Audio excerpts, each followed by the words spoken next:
Good morning everyone. Welcome to the Cabinet meeting. As you know, we're Cabinet on tour and we're in Stanley today in this fabulous community centre and library. And I hope all the locals know that we're here. So following the Cabinet meeting, we shall be answering questions that have been submitted by members of the public, and that will be after the formal Cabinet meeting. So we have no apologies for absence. Can we agree the minutes of the 21st of October? Agreed. Okay. No items, and no urgent items. Can I draw members' attention to item 5, declaration of interest? And then we go on to key decisions. Capital programme. The capital programme at the end of Q1 shows just under 298 million of planned investment into the district over the next 5 years. This paper notes the key changes to the programme, which are an additional 500,000 of highway projects funded via the SIL reallocation and 850,000 of ward priorities, now again funded through a mix of SIL and borrowing. Cabinet is asked to note the Q2 position, funding changes and ongoing risk management. Any questions from anyone? No, okay. Can we agree the report? Agreed. Item 7 is the local capital grant programme review. Councillor Wilson. Thank you, Denise. So since the local capital grant programme review in 2024, nearly £400,000 has been allocated in funding to projects across the district. This is made up of just over 250,000 approved through the wards allocation and another nearly 150,000 allocated from the pipeline projects that were identified by ward members during the last review. This year's funding allocation has played a crucial role in supporting the VCSE sector and enabling the delivery of significant capital projects across the district. It has also helped attract additional investment through match funding opportunities, for example a £10,000 capital grant awarded to Hunt Hill Cricket Club, which has enabled us to secure another £15,000 from Sports England, which was used to install new training nets. In addition to supporting the voluntary and community sector, just over £130,000 has been allocated to council-led projects such as play equipment upgrades and projects that tackle antisocial behaviour.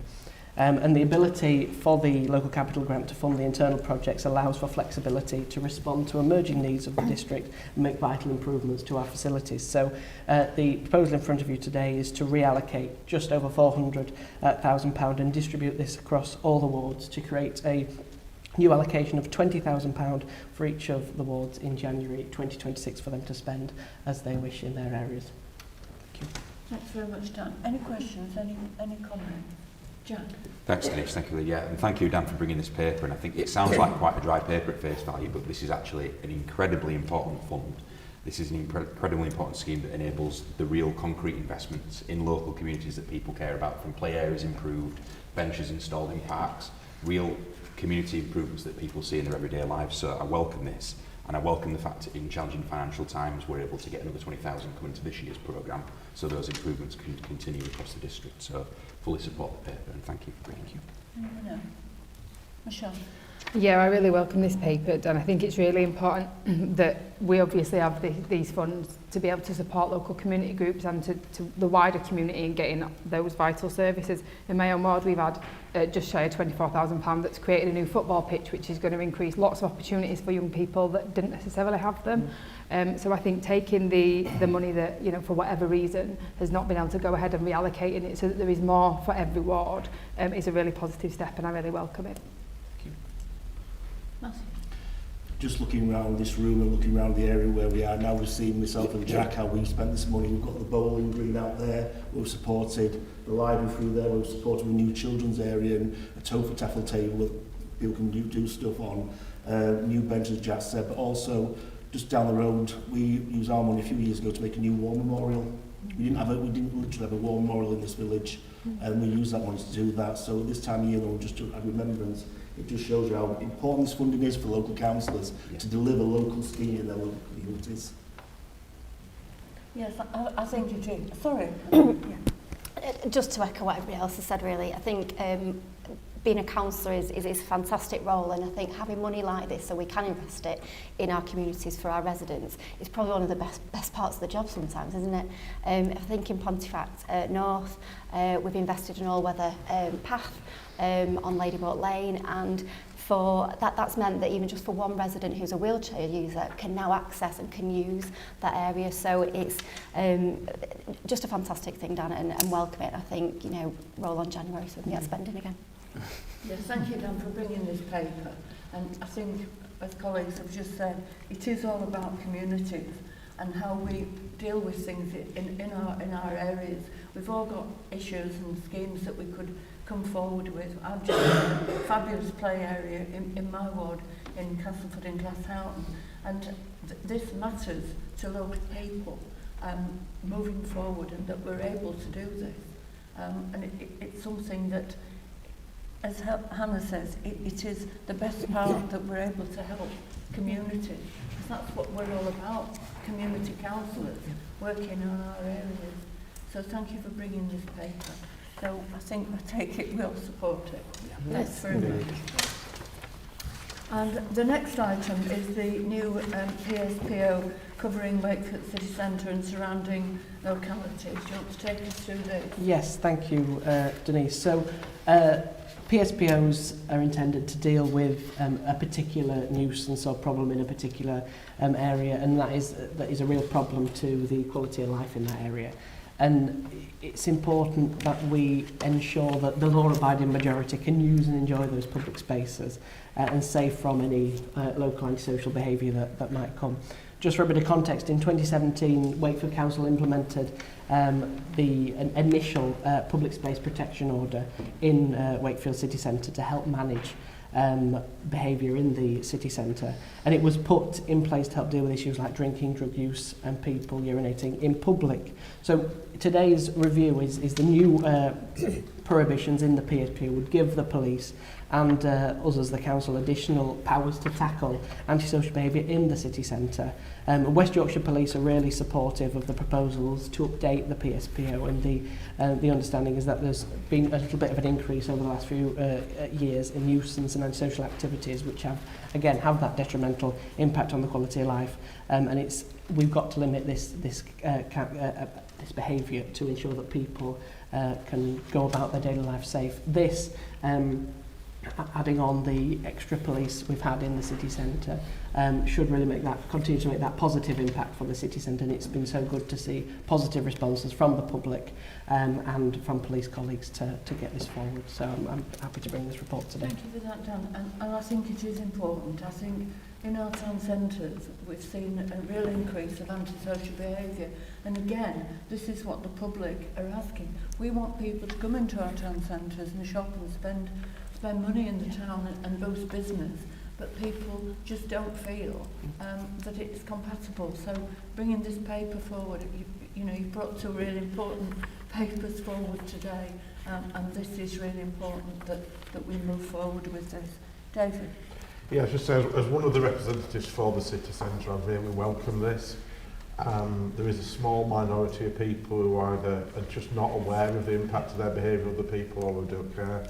And I think it's important we have the powers. I think we need to do both. We need the police there and other officers to enforce it, but we need to give them the tools to sort of say that, aggressive begging, sort of sat right next to a cash machine begging for people, those sorts of behaviours are not acceptable, and because of the impact on other people. So I think I really welcome it as a step forward and an enhancement to the previous order. Margaret? Yes, as a fellow city centre representative, I do welcome this. I think it's very important. Particularly, one of the big things now, Daniel, is the e-bikes, the e-scooters. To me, they're very dangerous. The scooter round, and really to have that included in the PSPO, I think is vitally important. So thank you very much. George? Yeah, really welcome it, Dan. And I think Reading the report, especially the overwhelming support from the public as well that's come forward, is really positive. A question rather than a comment. Can we see this expanded out across the district where we've got other areas of antisocial behaviour as well? Just quickly on that, I know that the other PSPO that we have in the district is Castleford, which we will look at reviewing in the not too distant future. But I know that we have had some issues in parks locally, and we've had conversations about this, and I think there is possibilities we can look at to see how we can expand this into smaller areas, but see what we can do to really put some that support into those areas where we've had issues. So we'll take that away and have further conversations. Thanks, Denise. Yeah, as George has said, it's great to see 80% of the public supporting this in the consultation, which is absolutely phenomenal. It's not just the public, it's businesses as well. I've spoken to business leaders who are absolutely desperate for ASB to be tackled in the city centre, and we know it's been a priority of this council, and the police and things are getting better, but we need to do more. And I think extending the PPSO to include the retail parks, that will eliminate the problem there. And again, as with Margaret, I really welcome the steps about e-bikes and e-scooters, because that is a growing menace. So fully support the paper, Dan. Thank you. Thank you. Yeah, and I think if we can get this message out to the public about this paper, sometimes these things are missed, but this will make the public feel much more safer. So we really need to get our communications out here. Just on that, Denise, obviously we did the car cruising PSPO last cabinet, and we did some really good communication around that. But as soon as all the yellow papers go up with explanation, I'll be out there and I'll make sure something is done to get that message out. Thank you for that. Can we agree the report? Agreed. Okay, fine, thank you. Item 9 is the financial health report. This report provides an update on the Council's mid-term financial position, forecast outturn, key risks and progress on savings. It's clear that demand pressures continue in adult and social care, and this remains an ongoing challenge to our budget. However, we've seen a positive reduction in the potential overspend for this year's budget. It's now forecast to have reduced to 1.5 million. This is just 0.5% of the net revenue budget. This reduction reflects the robust steps that have been taken to manage expenditure and bring spending closer to budget. And I do thank officers and members who have worked hard to bring this. And officers have assured me that this strong financial management continues, but I do thank everyone for the work that they've done on this. Any questions? Comments? No. David? Yeah, I mean, just to say, looking at it, I mean, I'm sort of not a financial expert. I sort of look at what the big numbers are and what the movements in the big numbers are. And you look at it, and the additional money that we're having to spend on adult social care and on children and family services, you know, that's where the overspend's at, and that's because the need is increasing, the complexity is increasing of the need, and sometimes the cost. I know we're doing measures with children to reduce the cost of some of it, but I think it's important people out there understand it's, you know, we're not a profligate authority in terms of things. It's just the needs that's coming out of our community that we're having to respond to. We don't have any choice. No, we don't. Anyone else? Okay, can we agree the report? Item 10 is the medium-term financial strategy. This makes sure that the Council has a clear understanding of its future finance position and supports effective budget planning. It's been updated to reflect the latest financial outlook, outlining key financial assumptions over the next 5 years. The report highlights the challenges that we're continuing to face from our financial situation. More vulnerable residents, as David had just said before, are needing support from our adults and children's social care services. These are statutory services which must legally be provided regardless of the budget position, and the demand is at record levels. The economic climate is also affecting council finances. Inflation continues to increase the cost of providing many local services, and higher interest rates are affecting the costs of servicing debt. I want to draw your attention to the latest projections. The updated financial outlook projects a budget gap of 78 million by 2030. For the next financial year, we are looking at a budget gap of 3.1 million, in addition to the initial savings requirements of 12.6 million. The gap remains subject to change until we know the outcome of the funding settlement from the government in December, and further due diligence is carried out on budget pressures and saving proposals. We'll continue to act responsibly. We're in a strong position to balance our budget and keep delivering the services that people rely on. And we'll continue to focus on what's important to residents, delivering on the things that matter most in our communities, and making sure that every pound we spend makes the biggest difference it can. Cabinet, I'm asking you to note the revised position, the assumptions underpinning the strategy and the timetable for budget setting. Any questions or comments? John? Yeah, thank you, Leader. I think it's important to mention, we was in a scrutiny meeting in 2024 when we had the Chief Finance Officer there, and they did a presentation around where we were in 2010 to where we are now. And in 2010, 56% of our core funding came from government, and in 2024, it's 6%. So that's where we've been squeezed. We've done what we can as a council, but that's over 300 million just gone. And that's the position that we're in. And hopefully, we get a better settlement this year. We hope so, don't we? I think we're all hoping for that. Anyone else? Nothing. Just to back up George is quite right. I think when myself and you got on the council back in 2012, council tax was a small element of where we got our funding from. The majority was coming from government grants, and as we've seen them slashed over the years, but still more pressure on the council to deliver better and more services. It's just the way we are. That we do need a better settlement from the national government on this. Yes, we do. Let's hope they're listening. I think they will be. Well, let's hope they're listening this morning. That's the, can we agree that report? That's the end of the formal cabinet meeting. Now we go on to the questions. Joe, are you? Yep, sure, yeah. So I'm Joe Cookson, the Council's Head of Policy and Communications. I'm going to be hosting the Q&A session. So can I just start with a big thank you to all the members of the public who submitted questions for the session. This is the second time we've done this. So we're going to start with a question which follows on from the introduction of the 2 hours free parking initiative yesterday. So I'm going to direct this to Councillor Jeffrey and to Councillor Morley. Could you share how the 2 hours free parking has been received by residents and local businesses, and what role is it playing in supporting our high streets and creating a positive experience for people who are visiting our city and town centres? Okay.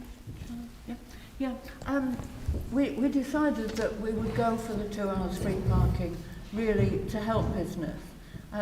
It is a popular thing to do, and it helps people to come into town, get their hair done, have a coffee, meet friends, do their shopping in the town centres. And we felt that it would make a real boost to bringing people into town. People do resent paying car parking charges, and we felt that this was the right way to go about it. We had been lobbied by businesses across the town centres asking us to help them, and this is our way of moving that forward. I think the majority of people have welcomed it, especially businesses.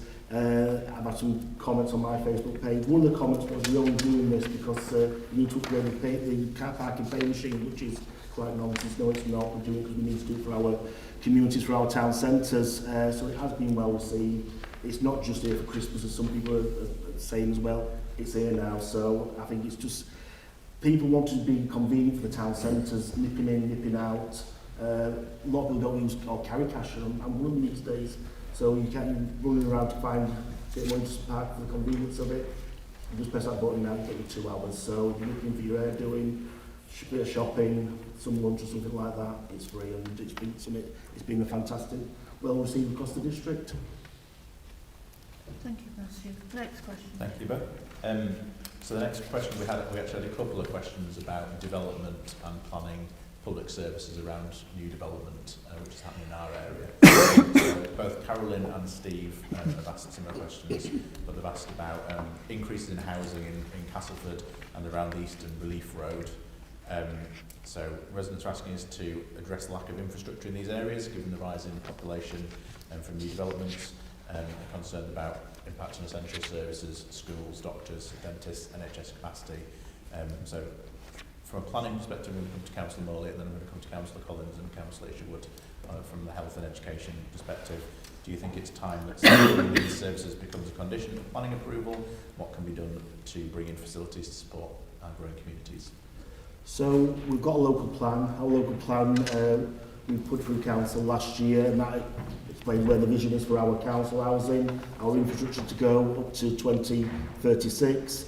When we put this plan together, we worked closely with infrastructure providers to create an infrastructure delivery plan. The plan helps us and our partners to make sure that we do on all plan applications, and we do a lot of this work in the Wakefield area to make sure us and our partners are delivering for people.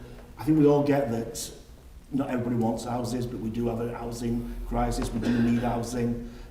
People are wanting homes. It's the way the developers work. The fact that we need bigger homes, that people have smaller homes, keep the churn of the houses moving. So we get what people are saying, and we're working as close as we can with partners to make sure the infrastructure's there. Thanks, Matthew. Can I come to Councillor Collins? Yeah, thanks, Joe. So whenever new housing developments are planned, there are checks done with NHS who regularly check with GP services that they've got enough capacity. So if we've got areas like some of the ones that have been mentioned where the district is growing really quickly, the district health and care partnership will look at that, and they will consult with our GP practices as well to make sure that they are able to handle that extra demand. If they find through that consultation that those services aren't enough, especially in some of the larger developments, they'll look at other options so that services can be accessible and sustainable. And alongside that, sort of our public health team, along with health partners, are doing a lot of comms around getting the right service at the right time to try and free up some of that capacity, because we do know that we have an array of services within our area where you can go instead of going to a GP, which does then free up some of them appointments as well. On the pharmacy side of things, our public health team regularly reviews that, and we already, so that we look at how we might need to adapt that or expand that or encourage more growth in that area. I think it's important noting that development does need to promote good health too, so we need to be improving quality of housing for people, and we need to be helping our vulnerable residents, because that's also key in keeping people healthier for longer. So we need to look at how are we making homes more energy efficient and supporting people at risk of homelessness, at fuel poverty. So by doing that through development, we're able to, again, help people to live healthier lives much longer, who then will have much of a less reliance to need those health services at the same time. So we need designs to be of the new developments to boost community wellbeing, so not just be for building houses, but also for being for the community, to help them. To have that community initiative, to boost it, to have spaces where you can go and get outdoors, where you can go and play, where we've got facilities like we're in today, to be able to go and do some of that stuff. And all of those things together will ultimately lead to the population having less health inequalities. Thanks for John. Councillor Isherwood. Yes, our school teams play a key role in planning for school places when new housing developments are proposed. We closely monitor planning applications to understand how they might affect local schools and whether expansions are needed. We can predict how many extra pupils new housing will bring in real time, helping us to plan school places effectively. We also have the Child Care Sufficiency Assessment and Schools Organisation Plan 2025, a nationally recognised document that is updated every year. It reviews pressures on early years and school places across the district. When a planning application comes in, we review its potential impact on both children and childcare and school places. If our analysis shows that there could be a shortage of places, we request financial contributions from developers through Section 106 agreements or the Community Infrastructure Levy. In Castleford, for example, recently we've been able to meet primary and secondary school needs by expanding existing schools. If demand increases in the future, we'd first look at expanding schools before considering building a new mainstream school if necessary. Thanks, Margaret. Next question, I'm going to apologise to Councillor Morley in advance because he's very popular. No. It's from Jonathan from Horbury, so he's asked about a new railway station for Horbury and Ossett. He's mentioned that there's a strong local interest in looking at whether there can be a new station, but it seems there hasn't been much progress since we had some initial conversations about this a couple of years ago. Jonathan's aware that the decision sits with the Combined Authority. He's asked what the council's perspective is on it, what can be done to involve the local community, and look at whether any plans for a new station could fit into our wider transport planning. Jonathan, I think I know what it is, and Jonathan never fails to raise the train station in Albury, and you know, praise him for that because he's a great community champion for that area. I know he's worked with the local members there, but it is a West Yorkshire Combined Authority. They are the transport authority for West Yorkshire. We are just the highways authority, so we don't have the final decision making over that. But the West Yorkshire Combined Authority are finalising their local transport plan that will be should be finalised next year. We're also doing our transport strategy, will also be finalised later on next year. But it is a regional decision to be made that what the Combined Authority do say, they've got to have the footfall and the evidence that train stations need, and you've got the population to support that, because as we're finding now that rail is becoming extremely expensive to deliver. So we'll keep talking to the West Yorkshire Combined Authority on this. We will keep lobbying the Mayor that we also need the data support the design, the build of a new station for that area. I mean, there's other communities, I know the Crofton Ends area are also heavily campaigning and lobbying for a train station in that area, and we'll support as and when we can campaign for them. Yeah, Thanks. if I could just come in on that, I know that Councillor Morley, when he goes to the Transport Authority, does raise these issues all the time and to lobby for our areas, but as Matthew says, it is down to the Combined Authority, and I think Matthew and I was there at the meeting when Jonathan raised it with the Mayor, and the Mayor said she would perhaps take this on board, and I know that you've been lobbying ever since, but it is out of our hands really, apart from the lobbying side. I think that maybe we write a joint letter, leader, just outlining the issue and see what response back, and we can forward that on to Jonathan. Yeah, get it on the agenda again. Yeah. Thank you, Matthew. Thanks, Councillor Morley. Thanks, Councillor Jeffrey. Next question I'm going to come to Councillor Eyre and Councillor Morley for, which is from Tudor from Wakefield. So Tudor's asked about grass verges in and around Dewsbury Road. He says that the grass verges around Sainsbury's local to the Old Malt Inn are being used for parking. Grass is worn away in some places, curbstones are exposed, and this is a safety risk for pedestrians. Near the Silkwood Gate bus stop, cars and vans are also parking on the verge, turning into a muddy mess with tie-ups. When the council cut the grass, they have to mow around parked cars, leaving areas uncut. Some drivers are even driving straight off the verge onto the main road, which seems dangerous and possibly illegal. He's asked if the council will be taking any enforcement action against the owners of these vehicles. Okay, me first. Yeah, all right. So in terms of the Dewsbury Road area, we talked about budgets and budgets being stretched and what's happened over the last 15 years. But the council does have a small amount of funding that we do use to protect and maintain grass verges. We do all that work is prioritised really on safety issues. So if there are any defects that are required urgent safety repairs, then we will go out and do that. I suppose unfortunately that would mean that if they're not urgent, they may take time to get done. But I think it asks a bigger question really about grass verges across the district, which Matthew might touch on in his response. But if we were to just reseed that and put more grass down, it wouldn't really stop cars coming and parking on it again, so it wouldn't really solve that problem. I think you want to answer somehow. George is right. I mean, parking is just a situation issue now wherever you go. We wasn't designed for the amount of cars on the road these days, especially when you look at the area I live in Castleford Central, where it's just a lot of terrace houses and everyone's got about 5 cars apiece. I sometimes feel like I exaggerate to make a point. So if you do see illegal activity of people parking when they shouldn't be parking on grass verges or on the road or anything like that, obviously contact the police on 101 or email the police, make them aware.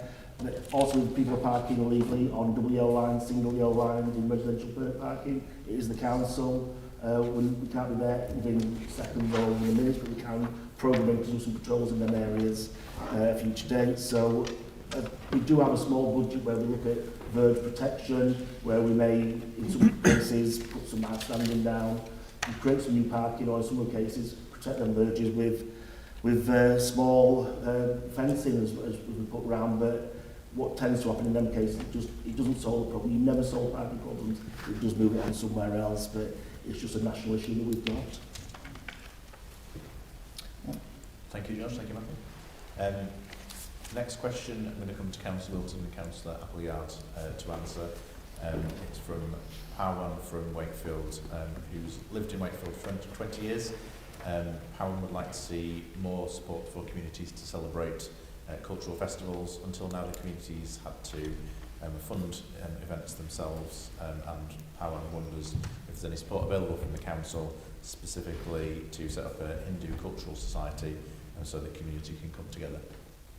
Thank you, Joe, and I think Hannah will agree with me on this, that we absolutely love to support our communities. It's as we said earlier, it's one of the best things we do in the job as a local councillor, but we absolutely love to support communities to deliver events and activities that bring people together, and there is support from funding available from the council that can make those things happen. I'll just quickly touch on the community grants programme, and groups can apply for what's called the neighbourhood improvement funding for projects and activities, and each ward gets an allocation that can be spent locally to make a difference.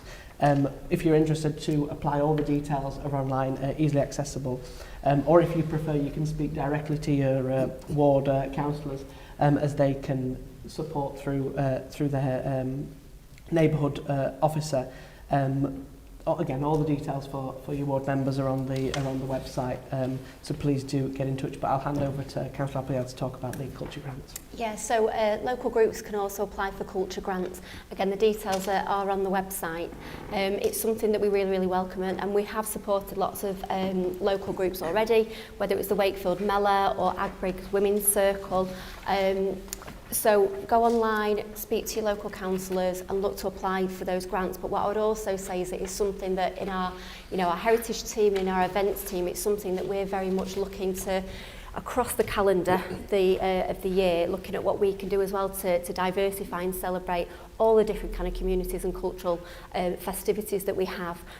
So we've got two things that I will kind of take away and work on as well. But yeah, culture grants on the Wakefield Council website would be a good start for you. Thanks, Daniel. Thanks, Anna. Next question is for Councillor Morley. So Stephen from Pontefract has asked about the bridge repairs that have been happening at Wentbridge. He said that because of the long bridge repairs that National Highways have been carrying out, a lot of extra traffic came through Pontefract and damaged the roads. Who will be paying for fixing them? Shouldn't this come from the National Highways budget rather than the council budget? They've just seemed to have been going on for decades of these ways. I don't mean exaggeration, it just feel like they've gone on and on and on. It's not, I don't actually use that part of the A1. I don't need to go down there, but driving home on a Friday and Saturday, just seeing the A1 link road always full. And I know Councillor Appleyard, Councillor Eyre, they've spoke to me constantly about it, how the effect it's had on Pontefract. So yeah, I think sometimes National Highways don't feel a bit more accountability than what they actually have. But I share the frustration I've just said, and no, I don't think there's any legislation where we can claim the money back. I think it should be for what it's done to our district's roads, but we're not aware that it is. But it's something we want to re-look at, see if we can recoup any of the costs. But we'll see where we go with that one. But we do keep condition of the roads under review when we do look at them. But if we don't get the money back from the National Highways, it will be us that will have to fund them at the end of the day. I just don't think that's fair when their diversions have affected our residents and affected our roads. Thanks, Matthew. The penultimate question I'm looking to Councillor Wilton for, which is just another question from Tudor. He's mentioned that he's recently ordered a private hire cab, driver turned up, didn't have a Wakefield plate or an ID in the cab, and the plate was registered by Sutton Council. Can the council ban these taxis from operating in our area? Clearly the taxi company know that these drivers are not using local plates. Yeah, thank you again, Joe. So licensed taxis can operate anywhere in the country as long as the driver, the vehicle and the operator are licensed by that authority. That means the booking has to be accepted by an operator licensed in the same area as the driver and the vehicle.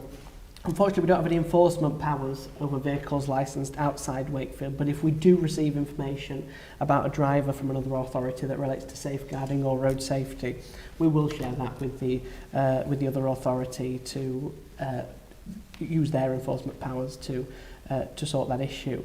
They do have the duty to investigate and update us on the action that's been taken. But I do say, if anyone has any concerns, please report them to our licensing team at the council, and we will take action.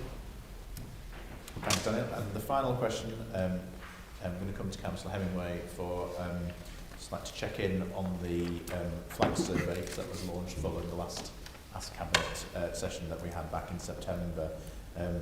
Residents have asked about how our communities feel about flags displayed in public spaces, and I know we had more than 3,100 people respond to the survey, so it's been very popular.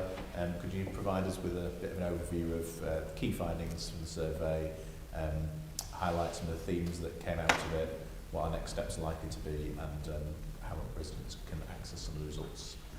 Yeah, absolutely, Joe, thank you. And firstly, can I say thank you to everyone who responded to our flag survey. An absolutely incredible response, more than 3,000 replies, which I think just goes to show the strength of feeling on this issue. And there were replies on a range of views. Some people absolutely loved the flags, some people had concerns about them, so it wasn't just a clear steer one way or the other. We're intending to publish the full report on the council website later this week.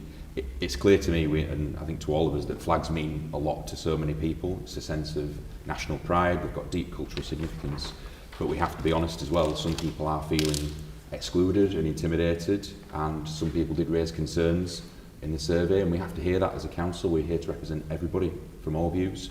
It's an emotive topic, and I think it was absolutely the right thing to do for us to listen to residents' views before taking action. In terms of how we're proposing to proceed in the coming weeks and months with regards to the flags, I'll just give a quick summary of what we're intending to do at the moment. Where flags aren't causing any issues within communities, we are intending them to stay up for now, but we're asking everyone to respect their neighbours and act in a safe manner when these flags are going up. We will remove flags where they cause a safety risk or an obstruction, if they're blocking drivers' views, for example, or if we need to install items like hanging baskets or Christmas lights. And we'll also look to remove flags that are damaged or worn, because our nation's symbols should be displayed with respect and maintained in a good condition. We'll be publishing an updated protocol for flying flags on council buildings.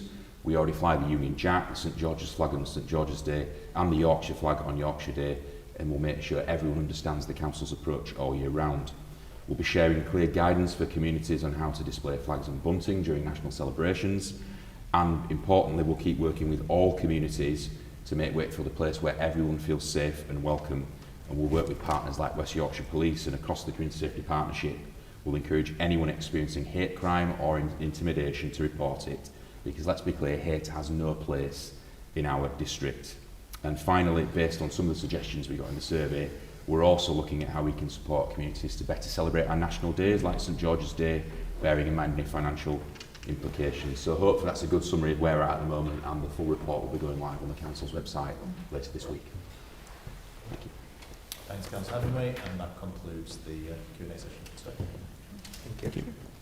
Thanks very much for everyone who sent questions in, and keep them coming, and we'll do our best to answer them. And if you didn't get a question raised this time, we're all happy for you to email us and ask us anything you want to do. Thanks very much. Thank you. Thank you.